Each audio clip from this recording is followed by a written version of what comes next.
Hello. Hello, everyone.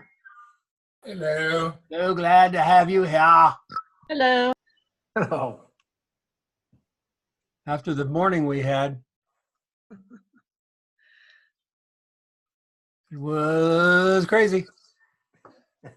So before we get started, does anybody want to share anything? Any cool stuff they did over the break? Some cool photography or anything?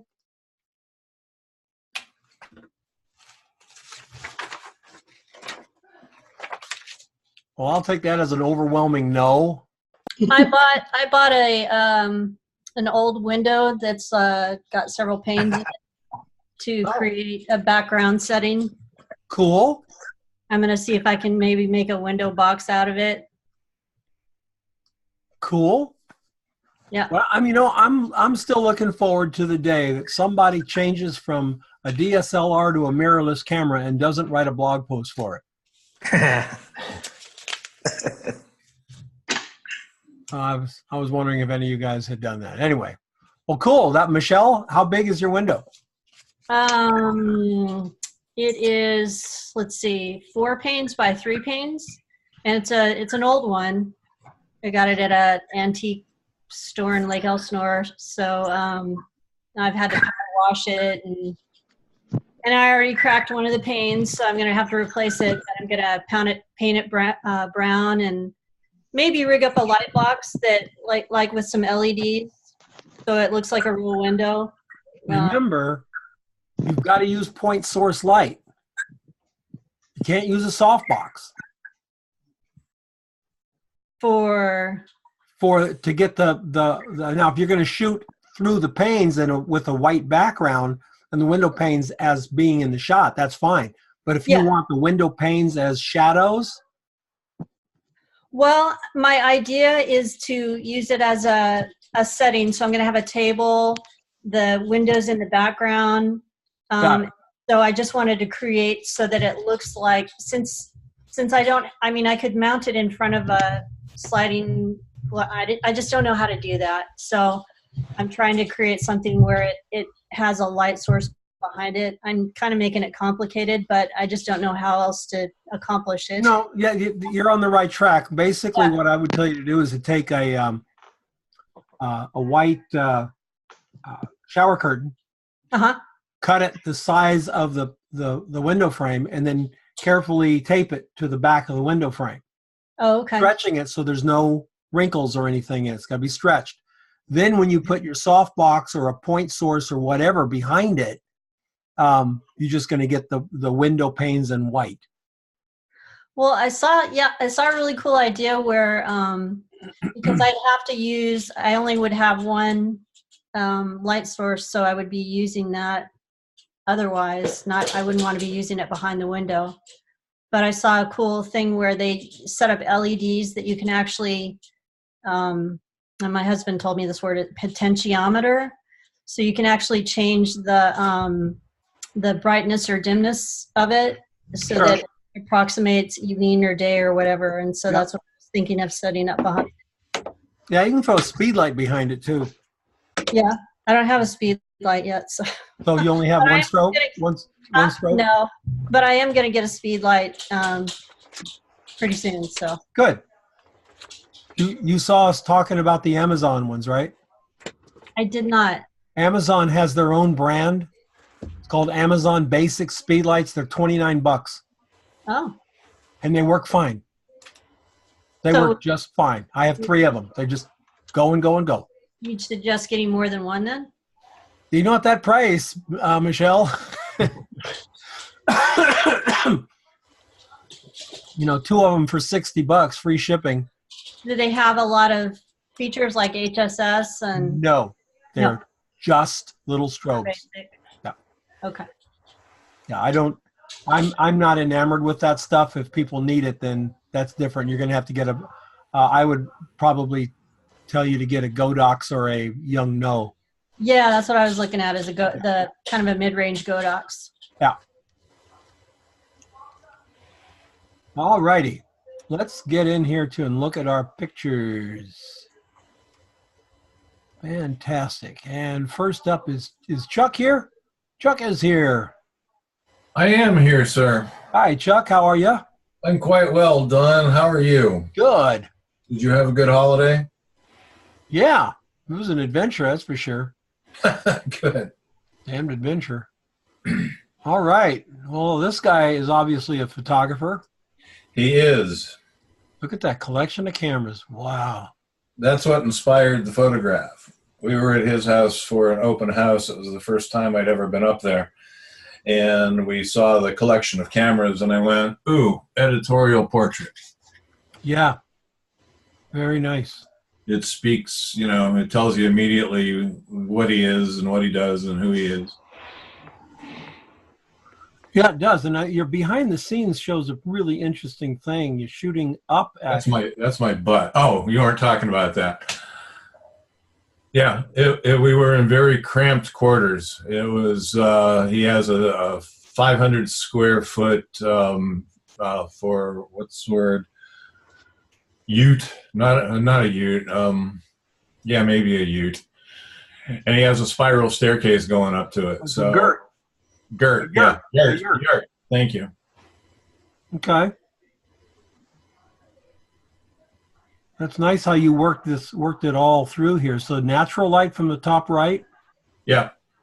And then tungsten from the left. Yes.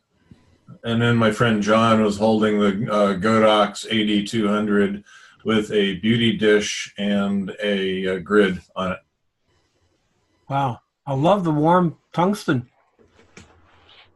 Were you tempted to bring this down, match it up? No, I liked the orange feel of it. I liked it very much the way it was. I do as well. The only thing, Chuck, that I would do if I was going to run this photograph, which I would not hesitate to because it's a great shot, I think I would take the orange out of some of these camera tops. Okay. Not much, not make them silver because then they would pop out, but take about half the orange off of them. Okay. Over here doesn't matter, but just those guys right there.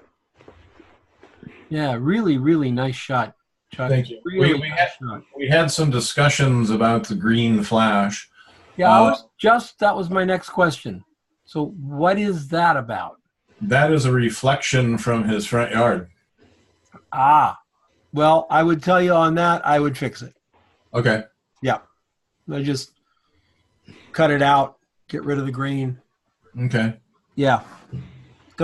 And the reason is with all this warmth going around, all nice skin tones through here and everything, this green flash becomes the shot. I see. It's just so out of the ordinary. Okay. All right, what lens? I was using my 14 to 24 on this. Where though? Where in the range?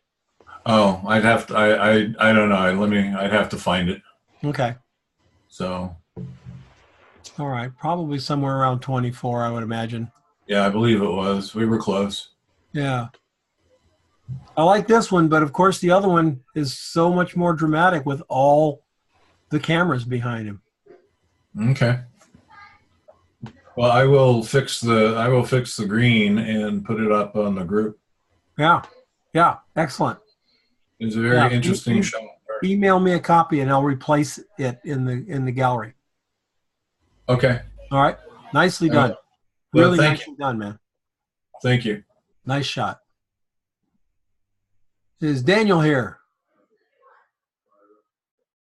Daniel Franks? Graham?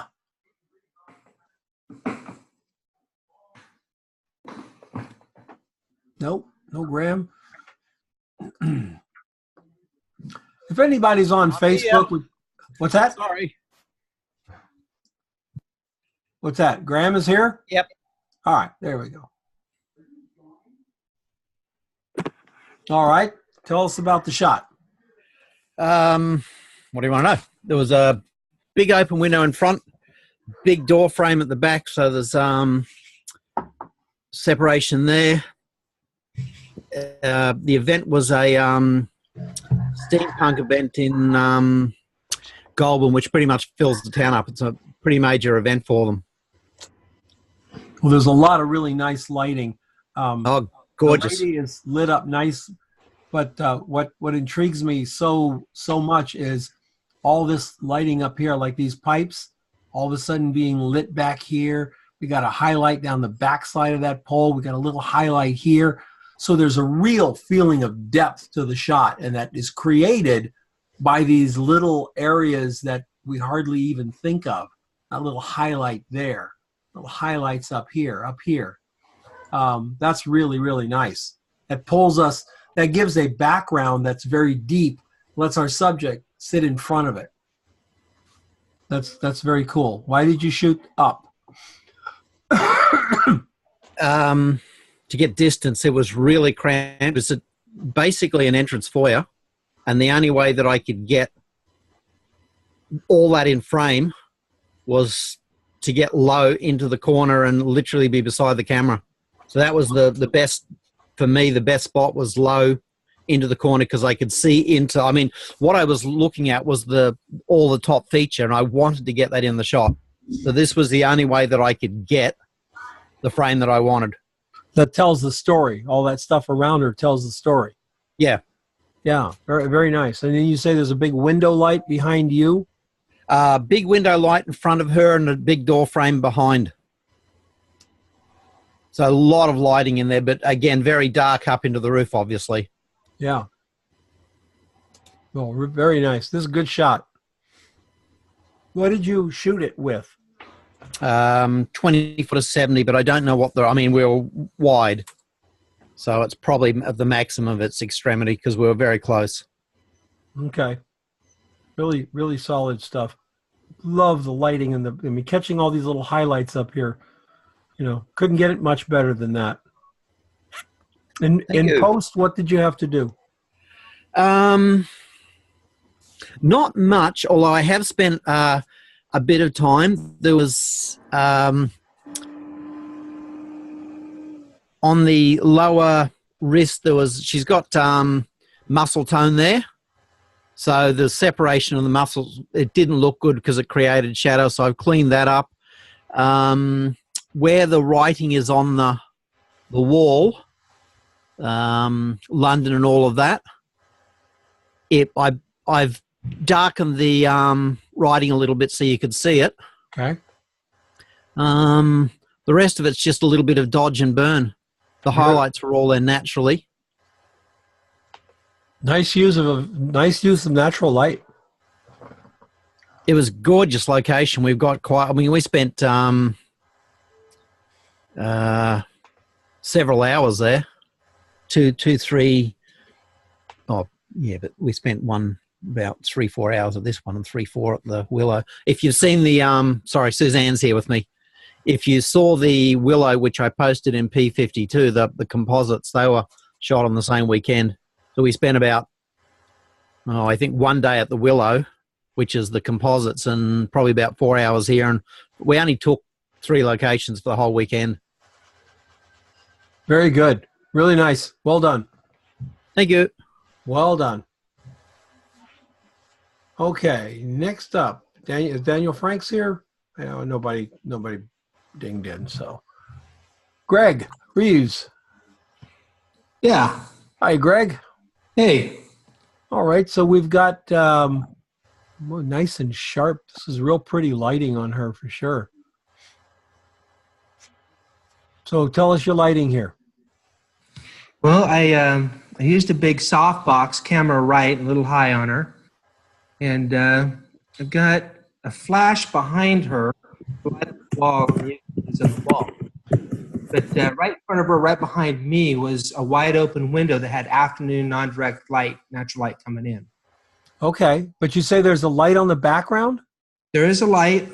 It's actually more pointed towards her. It's up in the air, but pointed towards her. I was hoping to get a little more rim light to kind of separate more, but I don't know if I accomplished that a whole lot. Yeah, I'm not seeing a bunch of right in here, maybe, but I'm not seeing it anywhere in the top of the head. Right. It's low. It's kind of about waist level. It should have, I think, come up a little higher to get that rim light that I was looking at. Oh, it's low down this way? Yes, it is. Oh no! If you want a rim light, it's got to be up here. Right. Okay. Looking at, I can see that now. Yeah. I would have probably had you turn a small, like a speed light with an umbrella, into this background as well, because the guitars are interesting because they're flat. Now, I don't want to bring them up, I don't want to light them.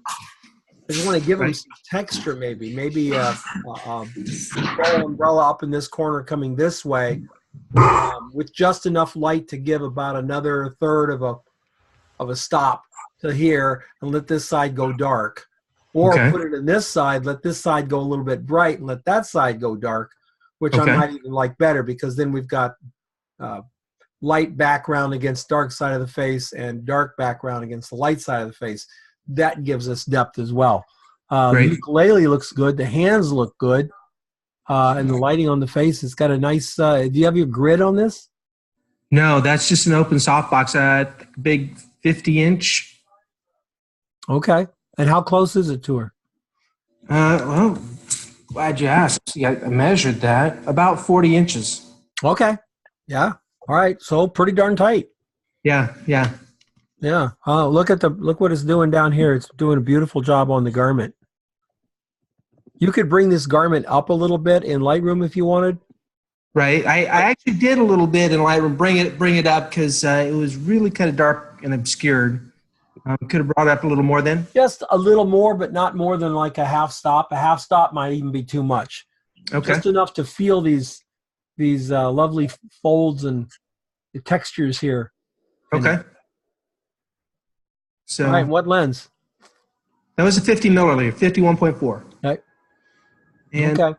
Well, when you're doing this kind of work, keep your background in mind. Okay. Generally, if you're gonna use only natural light, then you have to find places where the background does it on its own.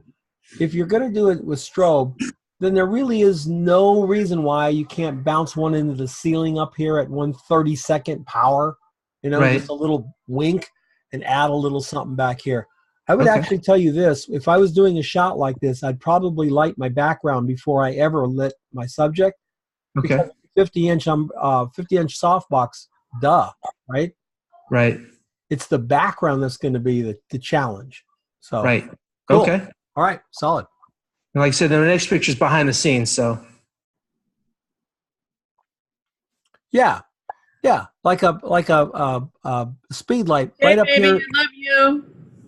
Right up here into the ceiling, maybe right about there. Okay. That would have accomplished your hair light as well. Right. And then do it until, with this light off, do it until you get exactly what you want back there in the rim light. Because if this light was F8 and this light was F4, 2 stops less than this one, you'll still get a rim light. Okay. Because it's there, because the hair, the blonde hair, especially blonde hair is going to pick up the reflection of the ceiling. Right. Back to you. Okay, good. All right, so very good. Quite good. All right. Joe Cosentino. Hey, Don. Hi, Joe. How are you? Good. How you doing? Good. So tell us the shot here.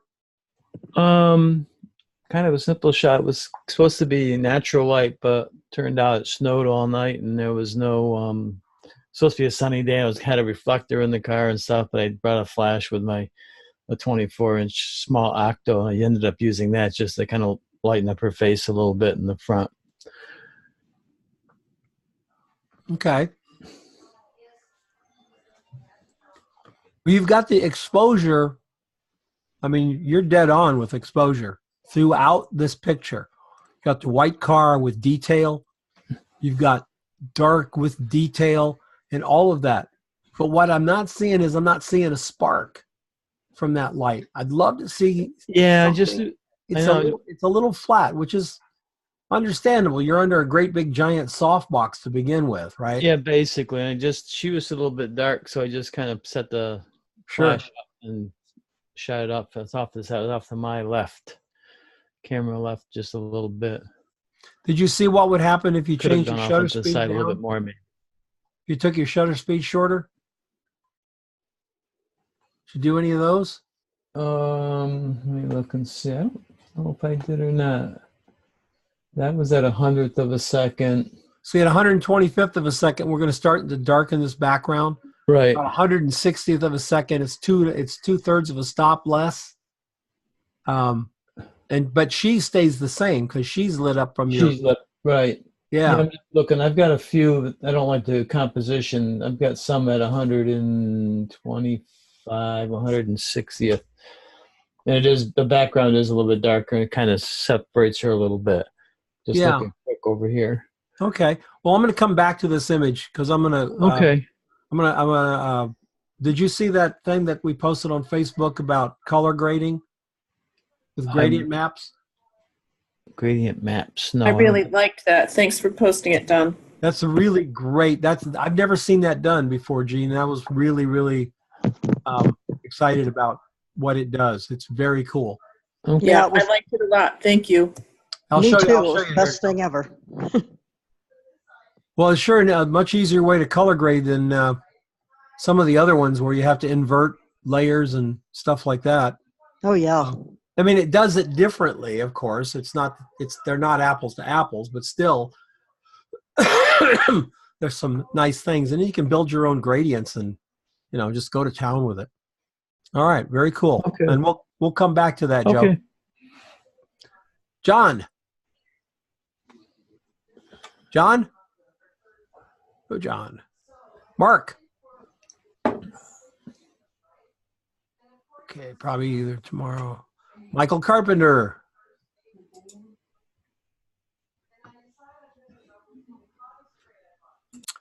Michelle. Yeah, I'm here. All right. Nice portrait.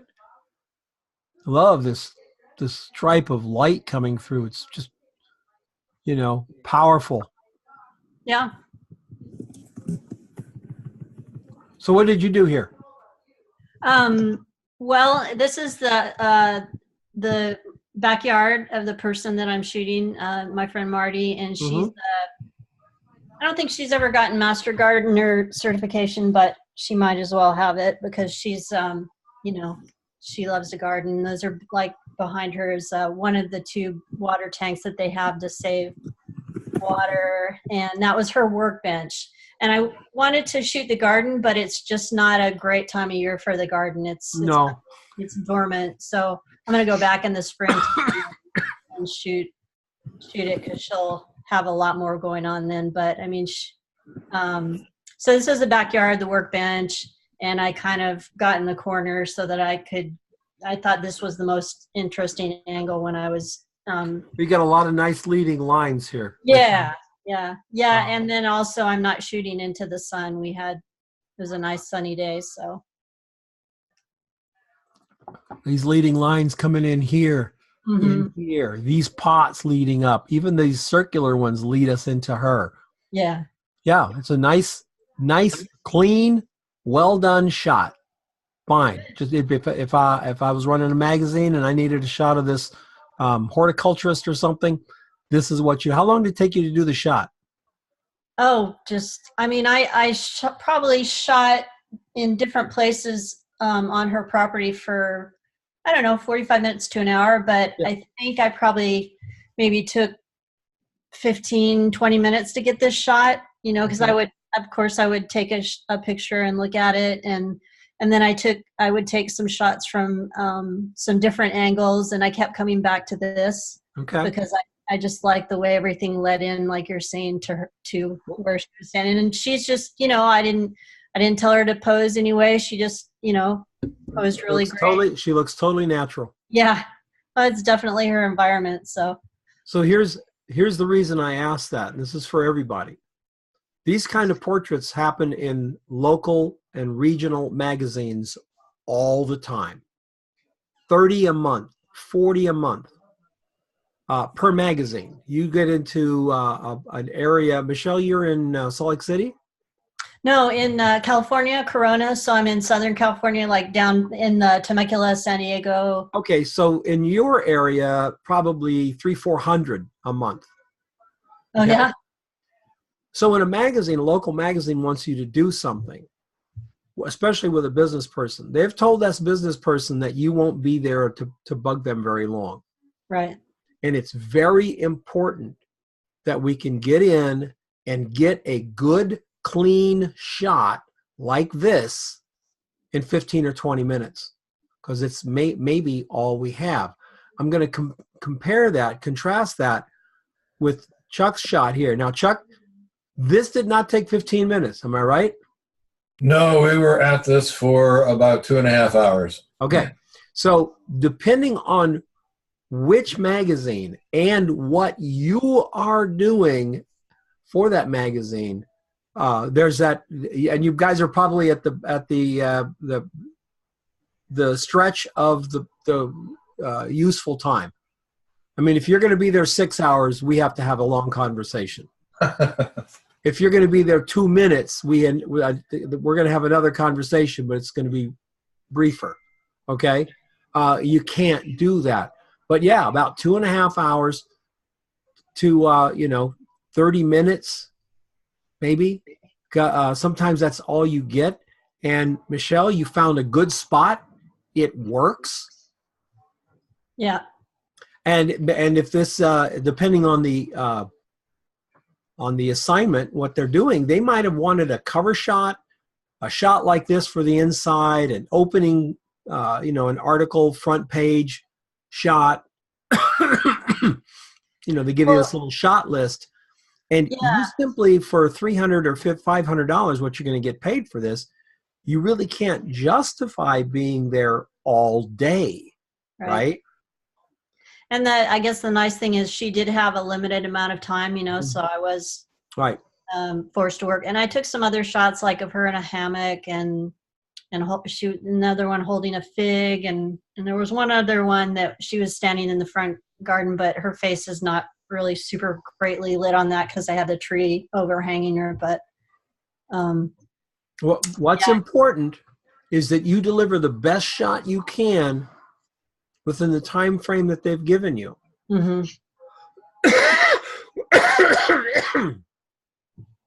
This is a solid shot, Michelle. Good shot. Thank you. Well, the thing you posted online as an example was really helpful, where he was shooting the guy in the warehouse, and he just used what he had. Yep. If there's two kinds of photography that'll keep you scrambling. And editorial portraiture is one of them, because you don't have forever to make up your mind. You've got to walk in, assess the situation as quickly as you possibly can, grab your gear, and for most of us, the less gear we need to grab, the better, because it's just a time suck. Yeah. Setting up 5 soft boxes is not the same as setting up 2 speed lights and some window light. So we keep all that in mind. Very good. Nicely done. Thank you. And this is Pierre. Pierre here?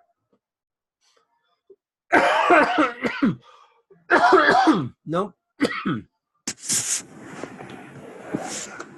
Sophie. No, Sophie. Is Steffi here? Stephanie. No, Stephanie. And this looks like Virginia Long's shot. Hi, Virginia. Hello. That was fun. These are very nicely done. I'm going to say probably all available light. Yeah. I went back twice. I did one day was cloudy, that one, and then the jumper that she's wearing looked so horrible. So I went back a couple of days later and it was full sun. Never worked with animals. Well, what a nice shot, though. Look at this guy. Look at this guy. Look at this guy photobombing her. And then we got both heads down here. Don't sell yourself short, Virginia. This is a nice shot. She's a little dark under her cheeks. Yeah. I wasn't quite sure how much to Photoshop her because she is quite elderly and very, very weather beaten and wrinkled. And I thought, well, you know, what do I do? Well, you know, I get that question a lot, and I think the answer is we all know the answer. You know, Okay. You know how you know her. You know probably how much is too much. You know, and sometimes I ask. Sometimes just ask the question. Yeah. You know, what do you care here? But see this is a cloudy day. Yeah. So it's a great big softbox over her, and then in below her is reflecting up green.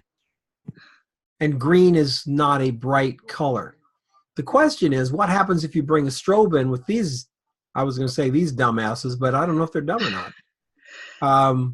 But they're definitely asses, right? They're not dumb. So if you bring a strobe in, that could change the dynamic, and these guys could get spooked. So what I would do is just basically go into Photoshop and lighten this dark area under her nose and chin, that line right there, and just bring it up a little bit closer to above her cheeks, just a little bit. Okay. Yeah. You couldn't have taken any gear because it was a constantly moving target. There were 27 donkeys in there. Yeah, absolutely. No, you did the right thing. I think just in post you could fix it a little bit. Okay. The only other thing you could do is have a strobe that you hold in your hand, you know, like a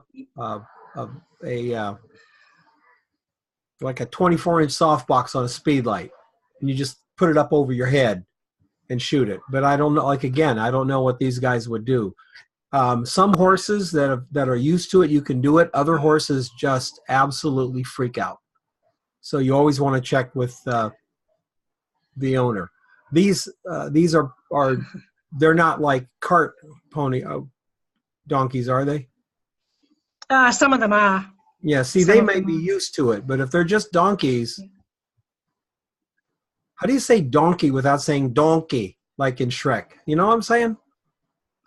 Donkey. Yeah. No matter how you say it, you still sound like Shrek. Come on, donkey. And the second one, they actually they bolted and they were going straight for my camera and my tripod. So that could have ended up as a disaster. Good composition, putting her right at the base of the tree. It surrounds her up here. All the leading lines take us right back to her. Nicely done. But again, I think I would lighten her face just a little bit. You can leave the wrinkles in. Bring it up a little bit. Is it too dark? Her face is, see how it's lit on both sides? And we're losing her face. In fact, right in there, it's really dark. I'll show you how to do it in a second, all right? I have actually done quite a lot of work on that one, lightening it up. I didn't know how far to go. So obviously I can go a bit further. Yeah, just a little bit more. You'd be good. All right. What lenses? What lens for this? It was just my 18 to 135 normal lens because I was going to use a macro, but I would have had to go too far away. But this is actually a real assignment that I want to submit because I'm actually writing the article as well. Wonderful. But I don't know whether they'll take my photos because they take really, really high-end photos, and I don't know whether this will be, up to their standard or not. So, well, I don't know what anybody else would have done other than maybe bring in lights and a couple of Wranglers for the donkeys. But that's going to depend on whether these donkeys can handle lights or not. They could have handled it. It's just that, you haven't got a lot of time to grab these things. You've just got to snap away. Yeah. So some of what they're going to do is the same thing you did, and some of they're going to do a little bit in post. Yep. So yeah, nicely done. Thank you. Yeah, good luck on the submission. Yeah, well, the story be the easy part. It's the photos is who knows. Yeah. Cool. Okay. Mildred.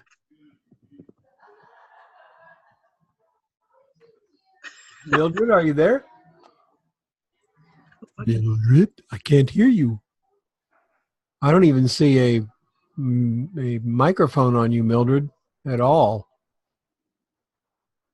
There's a mic. Mic came on, but it was muted.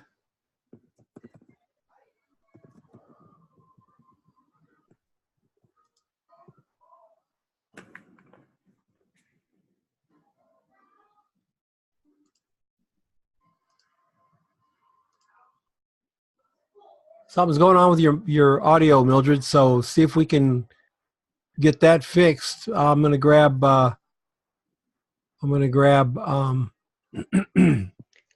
Don, this is Barb. My picture didn't get on there. Oh, it's right there. It's way at the top. It's way at the top? It's the fourth one on the top row. The Army guy. Okay, there we go. I thought maybe it didn't make it. Yep. All right, so tell us about this one. He's the colonel of the local National Guard. Mm-hmm. And he does a lot of volunteer work in the community and stuff, and so does the National Guard, of course. Mm-hmm. And if you saw everybody that saw my Facebook stuff, I color graded this one, and that was after Don suggested it. And if you looked back on the Facebook page and you look at the original versus this one, there's such a huge difference. There's a huge difference, but it's not huge tone for tone. It's different. It was the other one. He looked what more. You did is you darkened the dirt. It darkened the dirt. It made the tractor more green. Uh-huh. And the tires are more black. His face is a little bit more rugged looking. Right. And I think that was the thing that I liked more than anything is when I looked, after I did the color grading, his face just became more rugged. And he's a 25-year veteran of the Army. And so he's kind of a rugged guy. Yeah. And I was using, it was overcast, and so the light was really soft, and I didn't have any other artificial light with me. So I think without the color grading, he was too soft. Yeah. I don't know if that's the right word. What was happening, and you guys can see it on the Facebook, what was happening were all the tones in the picture were so close. Right. And with the dirt being all tan and overcast, and everything was just blah. Yeah. Yeah. And now it's gritty. Right. And this is the cool thing I like about what you did here, Barb, is it's gritty, but it doesn't look like you photoshopped it at all. Oh, good. To me, it looks like you shot it on like Agfa film, Agfa Chrome. Right. And I'm relating back 25 years. Agfa Chrome gave us a more gritty, crunchy looking image than Ektachrome did. But that's what it kind of reminds me of. So it's edgy, it's gritty. The colors are muted but strong, and it doesn't look like HDR or oversaturated stuff. Looks really clean. It's one of the things I liked very much about that method that we looked at, the gradient map.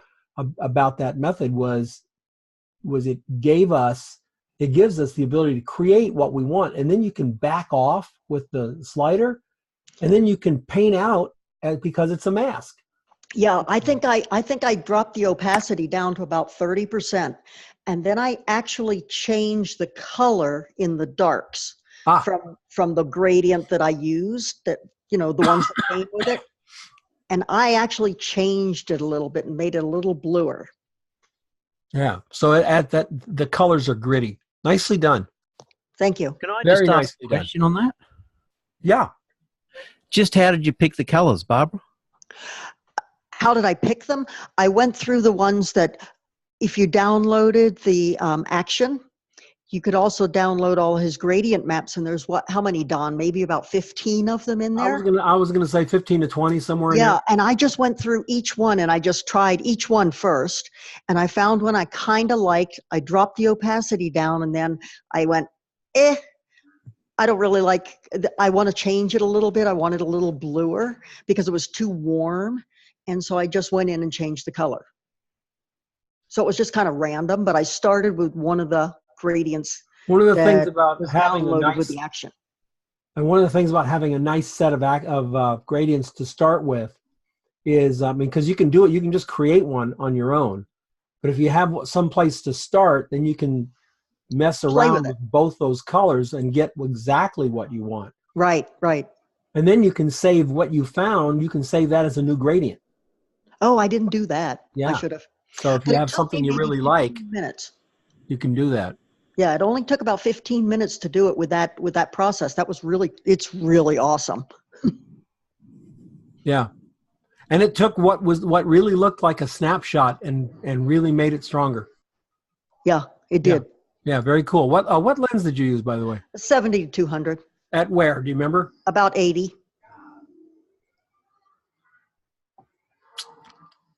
Because you got that tractor enough out of focus that he just pops from it. Right. But enough in focus that we know what it is. If you'd shot him with a 200, we wouldn't even know what this is. No. Plus, we'd only get like this much of it, right? Yeah, yeah. I wanted the tractor because that's one of the things that they do there. This Army National Guard, this National Guard division, whatever it's called, they do a lot of construction stuff and construction training. Cool. All right. Very nice, Barb. Good job. Thank you. Super job. All right. I don't know whose this is. Anybody? Jim I saw Brennan. it on the Facebook page. I think it's Bears. No, it's Jim Brennan. Is that who it is? Yeah. Okay. Okay. I think Jim's joining us tomorrow. Bear did not submit this week. Okay. Yeah. A lot of people didn't submit this week. What's the deal? I'm not going to call out names, but I'm looking at names going, well, I didn't see yours. I didn't see yours. I didn't see yours. I didn't see yours. Fell through. And the one shoot that I did have, I didn't get any shots that I liked. So there are no shots. Okay. Carol. Rio. Carol. Hello. Hi. Are you thawed out yet? Yes, but it took a really, really long time. I looked at your post and I'm going, well, that's really cool. And then you said minus 20. Yeah, well, yeah, What the hell is minus 20? Are you kidding?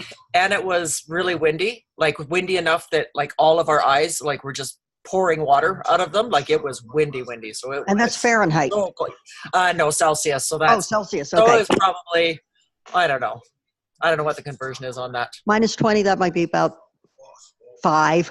I was going to say somewhere in the single digits, right? Yeah, and then double that again because of the wind chill. Right. It was crazy. Well, so I was going to actually, and I'm going to do this sometime in the next couple of days, is for everybody who was talking about maybe coming up to Banff for like a photo week or whatever. Yeah. In the winter. So I was just going to write out, like a little post on perhaps people from southern U.S. don't understand what it's like to shoot when it's really, really cold outside. Not only that, Carol, we don't even own the clothes. Well, and like, I know that's part of it, right? Like, I mean, I was fine for the most part, but your hands, and I had gloves on, right? Do you use the hand warmers? I don't, because they don't extend to the fingers, and that's where the problem is, right? Oh, and yeah, because I use those. I put those in the palm of my hand, and it seems to help. Yeah. But Carol's been outside light painting. What are they? Dump trucks or something? Cement trucks. Cement trucks. Yeah, they were cool. Yeah, it was. But yeah, just the even if you're totally dressed warm, your one hand that's touching that camera, Mm-hmm. you know. Do you use shooter's maybe gloves? 50. Pardon me? Do you use shooter's gloves? Yeah, I had shooter's gloves. I had like just tiny little mitts, and then big, huge ski gloves over top of it. But of course, the huge ski gloves, you can't actually move your camera with that, so you got to take those off when you do that part. But just touching your camera for 10 minutes, yeah, it's full on pain, right? Like it hurts so bad. I used to live in Edmonton, Carol. There you go. I feel your pain. When I went to high school there, and I remember my hair freezing. I could actually break my hair. Yeah. I lived up by the Canadian border in Maine. Yeah. And that's where I grew up, and I lived there until we moved here, pretty much. Yeah, it's beautiful. Somebody did a photograph of taking a pot full of boiling water outside and throwing it in the air. And it freezes. Snow right in front. We've done that. Yeah, but you can make your own cold ice skating rinks. Yeah. There you go. Right in the backyard, you know. Oh, wow. Yeah, winter photography in the mountains is amazing, and I will happily set it up and do all of it. But we're going to have a serious conversation about cold, because it can be super dangerous really fast too, right? Yeah. Well, see, and that's the difference about the desert. The desert can get very hot, but if you have water, you can get through it. Yeah. The cold will just flat kill you. Yeah. Yeah. Merciless. Yeah. But that's cool. Was that Chuck that lived in Edmonton? Yeah. Yes, that was me. Geez, no wonder you moved to Hawaii. I've been to Edmonton. I've been to Edmonton on a gray day. Goody. Yeah, that was a monumental what? My very first trip to Edmonton, it's a long story. We lived in Mesa, and my mom got remarried to a fellow from Edmonton who was a piano player. My very first trip, I remember crossing the border in Montana. It was in July, and it was snowing. Oh, yeah. We've done gardening in August, and it snowed on us while we were gardening in August. Well, when I was on my way to Alaska, the second time I tried to go to Alaska, I stopped and stayed with Carol for a couple days. And that was August. And it got cold. Yeah. I mean, it was pretty chilly. When I rode out of her house towards the mountains, I had my heavy riding gear on because it was just flat cold. Now it warmed up. By the time I got to Banff, it was nice, and I think it was like 45 or 50. But wow. And it's super deceiving too, because in the wintertime, you have a gray sort of day and you think that's super cold. To me, the coldest days are usually it's bright, beautiful, sun's out, sky's blue, and it is so cold out there. It's insane. Yeah. Yeah. Remember my second trip to Chicago was in January. As we were landing, it was bright blue skies and bright white snow, and I'm going, wow, that looks really nice. No. I was wearing a long sleeve shirt and a Levi jacket. That's what you call totally insane. And I walked out those little spinning doors. I walked out. I kind of stopped for a second, and I walked back in, and I remember thinking to myself, what? Yeah, you have to just sort your head for a minute. That was like painful. So I spent a fortune buying jackets and gloves and hats at the airport. Yep. You can imagine. Have you ever been to Japan? It was a beautiful day in Chicago, but there's wind chill. It was single digits. And what Carol said, my eyes were literally tearing when I was walking my dog. It was brutal. Yep. Oh, wow. Mildred, did we get the mic figured out? Hello, can you hear me? Yeah, I can hear you now. All right. All right. Tell us about the shot. Okay, so I actually only had just a few minutes to take this. I was in this church on Sunday, and I was in there to do some auxiliary pictures of their groups. And this is the mother of the pastor, and she is right almost at 90. Wow. And I just thought this woman just looked super, just a super beautiful looking woman. I mean, and just agile and everything. I didn't move her much. I was coming through there, and they asked me, well, can you take a picture of the pastor's mom? And I was like, yeah, because, we were moving back and forth. And what I did was I actually moved everybody else out of the way so that she didn't have to move. And just kind of just told her to sit up a little bit. And she was like, like right on it fast. And I wanted the window behind her sort of like, I guess I wanted the shape to mimic her hat. Sure. And so I just moved to the side. I had one umbrella on a 360. And that was it. Took me 4 or 5 minutes maybe, and that was it. And then I just kept it moving. Very nice and clean. And that's what I thought. I loved because it was just so clean. And like I said, I moved everybody else out, and there was nothing there but the window. So I just thought, oh, this is what I want to do. Mildred? Yeah, that was how fast I was doing that. Fix that right there. Okay. Yeah, I will. What a lovely shot. Beautifully. Beautiful. What lens were you using? I was using a 24-by-70. And what are you about 50 millimeters on this one? About 50, 60. I probably kind of keep it around there. Very nice. Nicely done. Yeah.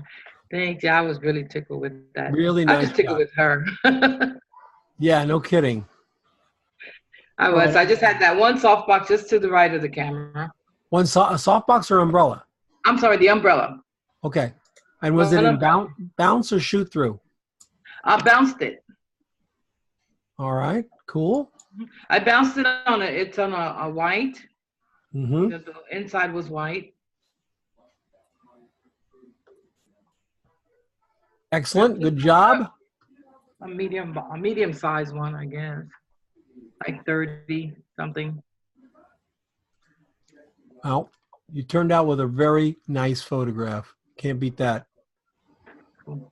All right, so I'm gonna do this little thing that we did here. I'm gonna go to my actions, and use the action that he gave us, the overlay gradient action. Wait a minute, I'll use a soft light gradient action. There we go. And there's the gradient map right here that we see for this picture. And it's really pumping the blues. So what I'm going to do is click on it and go down to something like, see the gray? That means that particular point, these higher colored pixels are going to be medium gray, middle gray, and that's what helps these kinds of shots. All right, look at that one. It's almost like what we started with, isn't it? Right. Let's see.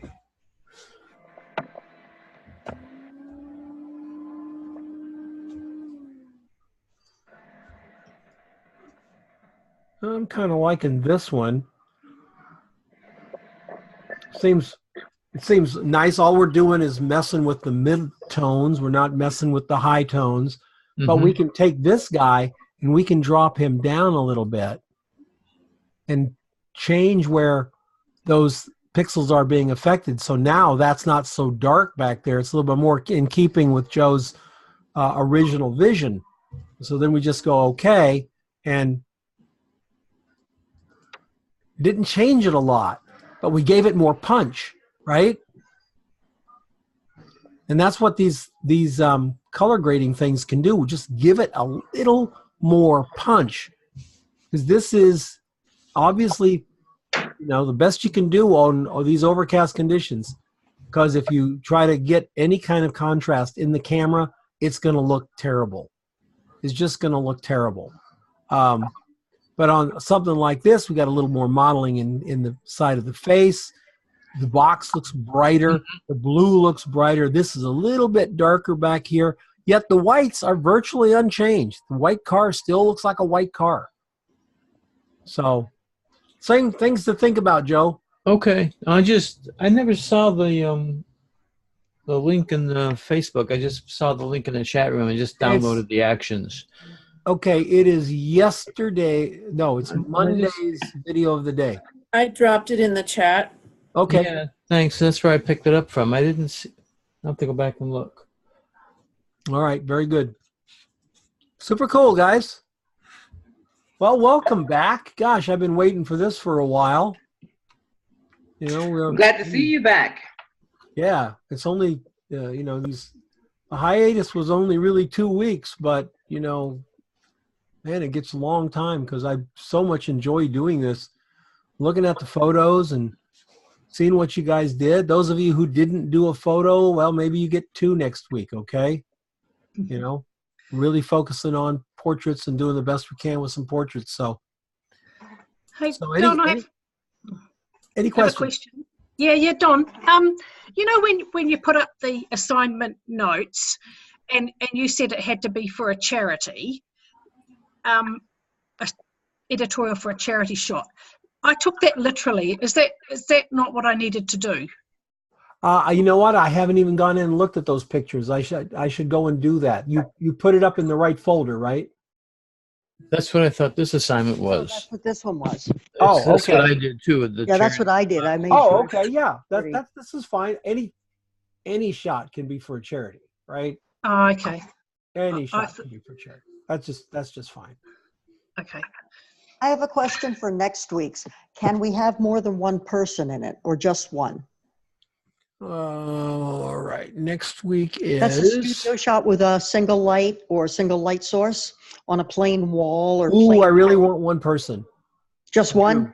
I really do just want to do one Okay. person. You add a second person to it, and it's changing everything. Right. Okay. It really is. Yeah. Yeah, just one really clean, not commercial looking headshot. This isn't corporate headshot. This is an editorial headshot where you can get away with a lot more. It's not supposed to be a headshot, I didn't think. I thought it was supposed to be like a 3/4. Yeah, but I'm saying it's not a corporate 3/4. Oh, okay. shot. Got it. Yep. A little more creative than that, please. And then I've got a couple of questions. Then hold on, let me go to the next one. And the next one is, and this one is, I'm going to probably stave off some questions that would have come up next week here. There's two approaches to this. One was where the person is the portrait. This young lady with the beer. In this one, the beer, just the arm. You can choose to do one or the other, or both if you want. One is that the prop is given context by the human, and the other is the human gives the subject, and the prop is kind of a prop. Here we don't see his face, we don't see her, we just see the beer. The same thing with these. Here's a one prop is the MacBook here. We don't see the people. Here, bicycle shot. We have no idea what she is. The bike is the hero. Here, the bike is so defined. She's up in the air, but again, we don't know who she is. The bike is the hero.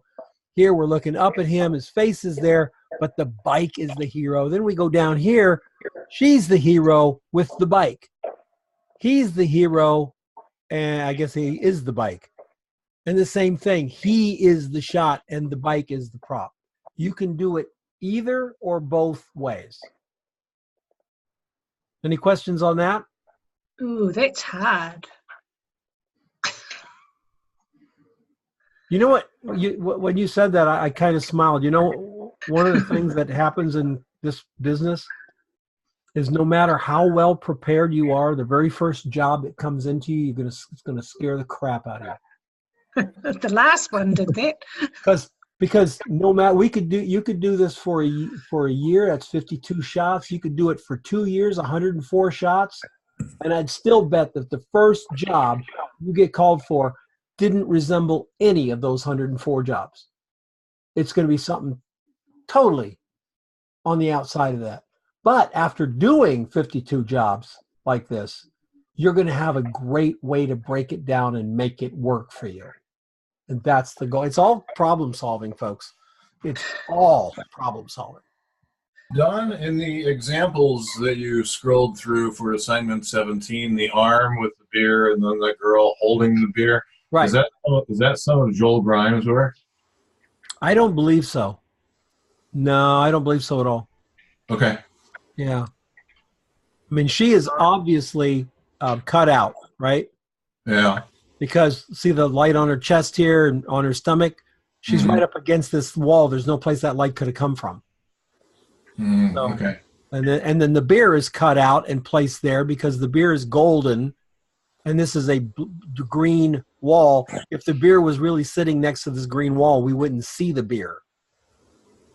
The hand with the glass, obviously cut out. Why? How do we know? But it's so much bigger than her. Well, no, she's reaching forward, so she's reaching out to us. But No, you would never you'd never shoot a beer in someone's hand if she was holding it even a quarter of an inch crooked. It's going to be wrong. So probably mounted on a stand here, and then the hand holding it, and then shot all the different ways there, and then that brought into the picture. Trying to shoot this as an editorial, you could do it, because it might be fun if it was spilling a little bit or the head's coming over the top and that kind of stuff. That could be fun. But for an ad like this is ad work. This is so precise. Editorial, you can get away with a lot. Any other questions? Yeah, on number 17 there, I understand we're submitting 2 photos. One No. where the person is the subject and one where the prop. No, you can do one or the other or both.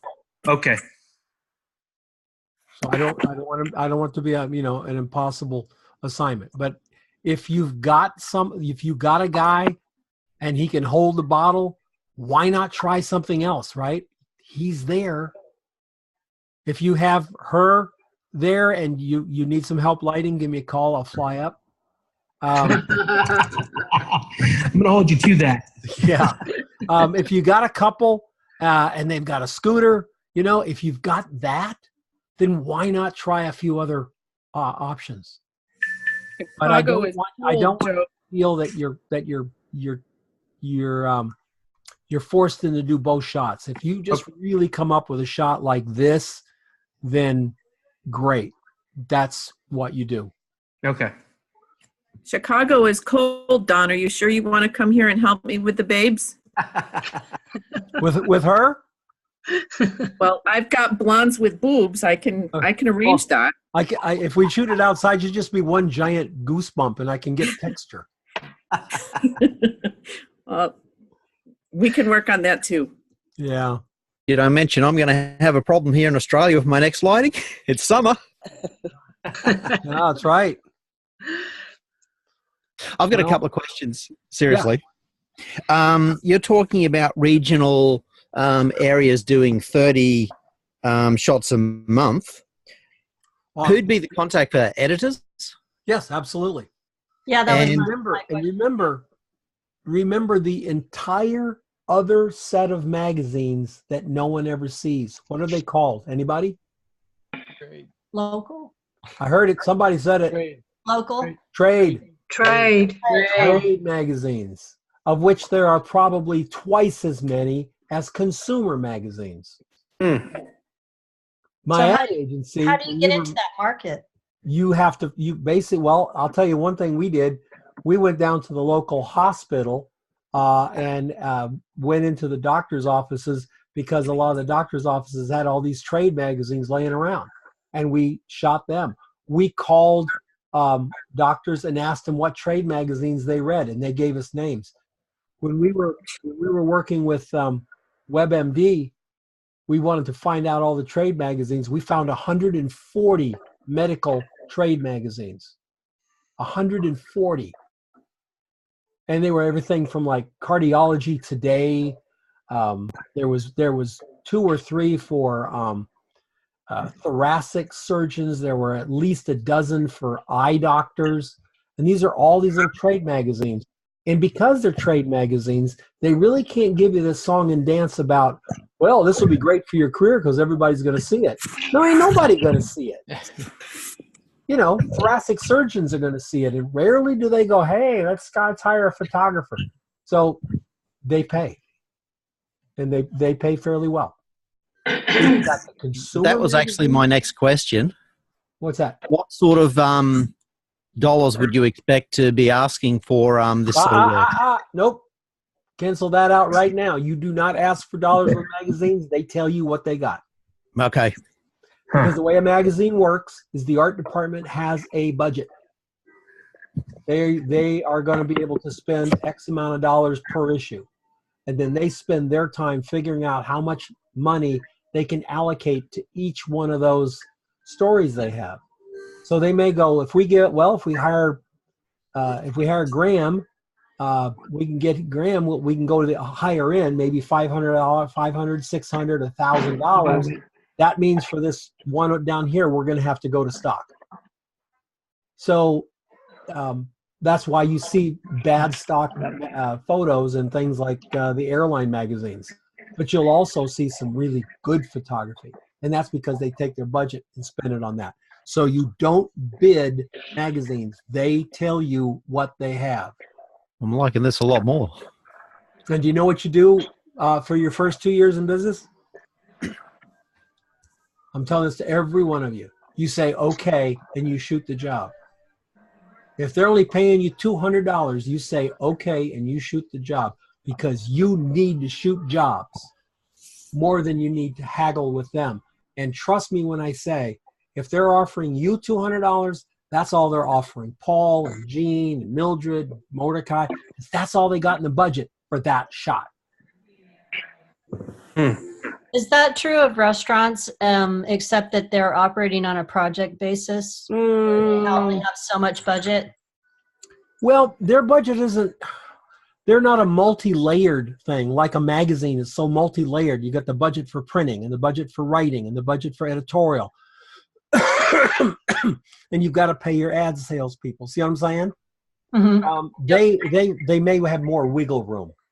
Okay. Is what I'm saying. They would probably have more wiggle room, and they would ask for a quote from you, Okay. And that would be a starting point for the gig. Gotcha. What happens if you bid too high? You get the money. You don't get the job. You don't get the job. Is there a problem with that? Yeah. No.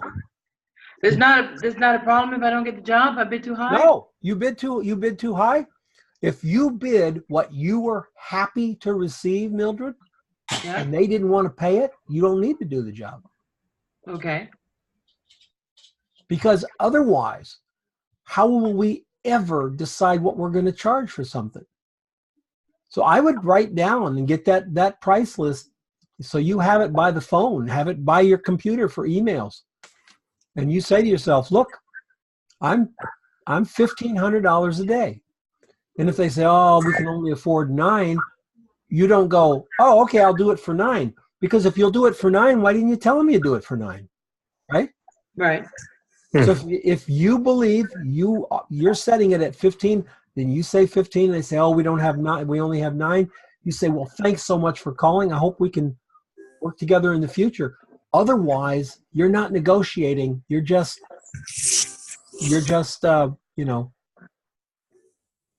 you're at the whim of the marketplace, and that's not a good place to be, even psychologically, not a good place to be. Don, could I ask a technical question? Yeah. And it's actually, I might. You can show my screen, right? So I could just show you. Yeah. Hold on. I got to turn share off. So now you can share your screen. I'm looking for it.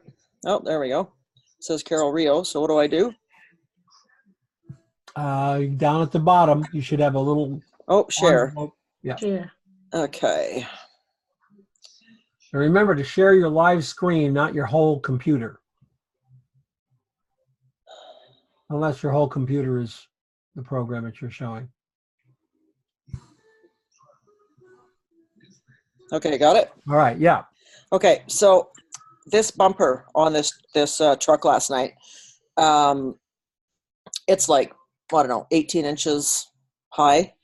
So when we first, even though these are brand new trucks, of course, everything is always a mess, right? Right. So we tried to clean this bumper. And so then I'm thinking back to all the things that we've learned. to try to get around the mess problem. So then I'm trying to, remember when we were shooting, you told me when we did your bike and you told me to shoot the light into a the whiteboard reflector so it bounced back in, right? Right. So I was trying that, but then you just end up, because it's such a massive piece and completely flat, right? So I mean, I know I can fix it all for the picture. That's no big deal. But in the future, I mean, I probably spent half an hour messing around with this last night, which is way too long. Carol, I don't know. I mean, you might fix it. You might be able to turn the whiteboard so it's not so bright. You know? Shit. I tried that. I was back, forward, up, down, angles, farther away, closer in. It's just so big. It's just a massive damn piece of chrome. Yeah. And, so you're going to either have to highlight. You're either going to have to knock it down in exposure or knock it down once you get it in Photoshop. And I would say I'd knock it down in Photoshop. So this one here, where it's blacker, I could like clean up this stuff and then like highlight the two edges. Would that? Yeah. And then take the bright one, cut it out, put it over this one, and lower the opacity a little bit. And why not just look gray? I'll try it, but it might. But you can play with it a little bit to make it look like a streak of chrome too. Okay. No, that's just it's almost like a mirror. What are you gonna do? Oh God, yeah, it was awful. I'm like, shit. What am I gonna do? Okay, all right. Thanks for letting me ask. Yeah, no problem. Okay, questions? Any more? I had a question. I planned on photographing the firefighters across the street from me, and when I planned out the shot, and when I went down there with my camera, they told me that for political reasons I have to ask permission from the fire department first. I just thought it was interesting. Yeah, you're going to have that. You're going to have that. There are always those kinds of challenges, Mordecai. All right. I mean, was I supposed to call up the fire department, or they're not going to give me permission for something like this? I would just simply talk to did you talk to the captain of the firehouse? No, it was just one of the guys there. I would talk to the captain of the firehouse, and then if you needed to go above him, he would give you the name of the person you needed to talk to. But see, that's New York City. That's going to be always going to be a challenge there in New York City. Yeah, Mordecai, when you're talking to first responders, always ask for a name. Who should I talk to? Get a name. They're going to give you their supervisor, and if their supervisor wants to push you off, just ask for the next name, and that's how you do with first responders. All right, thank you. All right, very cool.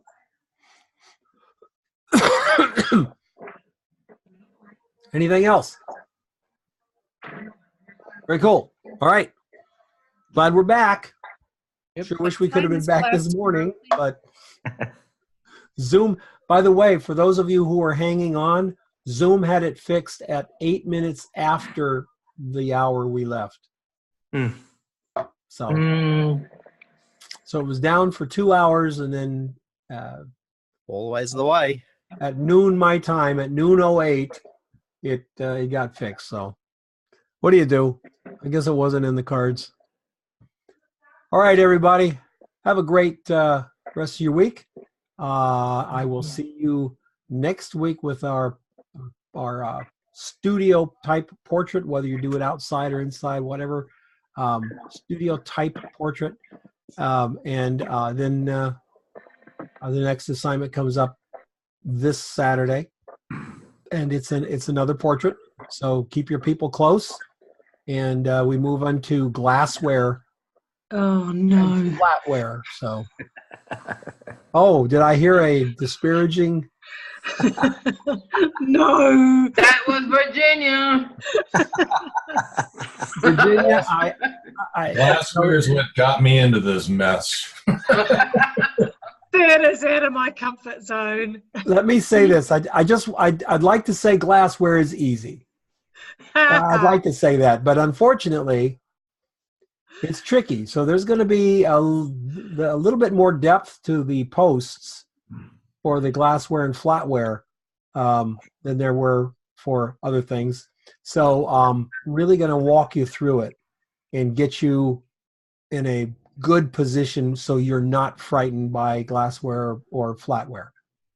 I like drinking it. So it'll be good. We've got a 5 meter wall of them. Can we just shoot that? Easy. Now, I have some very specific parameters to follow. So, all right, everyone. You guys have a great week. We'll see you next time. And you. Have a good night, everyone. Good night. Good night. Glad you're doing better too. Thank you.